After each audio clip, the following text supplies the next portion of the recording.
instable de par mon signe astrologique déjà. Je suis un Verseau. Or, par définition, un Verseau est un versatile, donc il change. La plupart des natifs du Verseau sont pris entre deux forces un petit peu contraires, c'est-à-dire entre une force qui les speed, un petit peu, qui les rend assez effervescents, toujours prêts à partir pour des aventures qu'ils perçoivent comme leur permettant d'avancer, de progresser, et puis en même temps une certaine rigidité, une certaine lenteur qu'ont plus ou moins tous les signes divers. Et puis, je suis trop nerveux, je m'ennuie très facilement de la même chose. Si on pense mariage, je ne suis pas un homme à mariage du tout. Il y a une histoire là-dessus, c'est monstrueux, parce que j'avais peur. J'avais peur et lui trouvait ça très bien qu'il avait une femme qui conduisait sa voiture. Monsieur, en sorte, monsieur, un playboy avec sa jolie petite poupée à côté. Donc il dit, Jeannette, tu vas apprendre à conduire. Donc tous les soirs, après le spectacle, dans les rues de Monte Carlo, j'étais obligée de conduire, j'ai détesté ça. J'étais terrorisée de peur, j'aimais pas ça. Je disais, vas-y, vas-y, enfin t'es bête. Et puis je faisais n'importe quoi. Et un soir, j'en avais ras-le-bol. Alors froidement, je me suis entrée dans un arbre et j'ai cassé sa voiture. Je pense que c'est normal que ça n'ait pas duré très longtemps parce que Claude était tellement possessif et tellement dur parfois que forcément les femmes ne tenaient pas toujours. Mais presque tous ceux qui sont partis ont dit après qu'elles avaient regretté d'être parties. C'est moi qui est partie parce que je m'étouffais.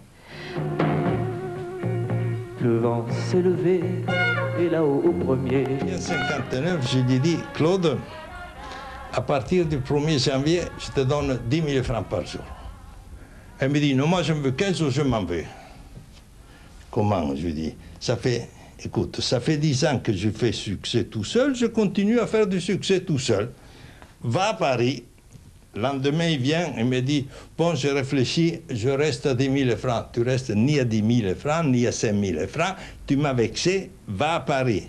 Et je me souviens, il m'avait emmené donc chez lui, qui à l'époque était un hôtel rue Troyon. En plus, c'était un hôtel de pute, hein, c'était drôle parce qu'à côté, on entendait les gonzesses, c'était assez curieux. Et je me souviens, dans cette petite chambre, il habitait en haut, il y avait des photos de lui partout sur les murs. Et dans le placard, il y avait 2 vestes et 2 pantalons. Et tout ça, alors, était plié, impeccable. J'ai jamais vu ça de ma vie à ce point-là. Alors ça m'avait beaucoup touché parce que, bon, là aussi, on sentait que le type, il faisait avec ce qu'il avait, quoi. Il n'avait pas la meilleure voix, il n'avait pas le meilleur physique, et il a transformé ce petit physique de gringalet, parce que quand on le voit à 20 ans et qu'on le voit 15 ans après, c'est plus le même, en physique de vrai séducteur. Il a fait ce qu'il fallait pour ça, d'ailleurs, bon. Et il avait surtout une chose extraordinaire par rapport aux autres. Il avait sans doute la vie la plus saine de tous les gens que j'ai rencontrés. Claude fumait pas, buvait pas, dormait beaucoup, était hypocondriaque, avait peur de la maladie. Donc, pour lui, le spectre des microbes ou le spectre du virus, c'était pas n'importe quoi. C'était quelque chose qui pesait beaucoup. Donc, Claude, il avait toujours le dernier médicament, le dernier aérosol. Bon.